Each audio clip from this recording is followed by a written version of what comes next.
আমরা কামনা করি আল্লাহ যেন দয়া করে আমাদেরকে সুযোগ করে দেন যে সারা দেশের মানুষের, বিশ্বের মানুষের বুদ্ধি উদয় হয়, যে সঠিকভাবে একদিনে ধর্ম পালন করতে পারে। সহজ ব্যাপার, সারা পৃথিবীর মুসলমান যদি একই শুক্রবারে জুমার নামাজ পড়তে পারে, আজকে যেমন বাংলাদেশে শুক্রবার, সৌদি আরবে কি আজকে বৃহস্পতিবার, জাপানে কি বৃহস্পতিবার, তো সারা বিশ্বে তো শুক্রবার।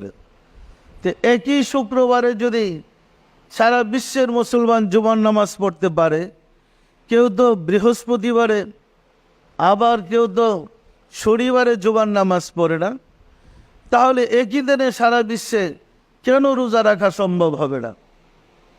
কেন ঈদ করা সম্ভব হবে না?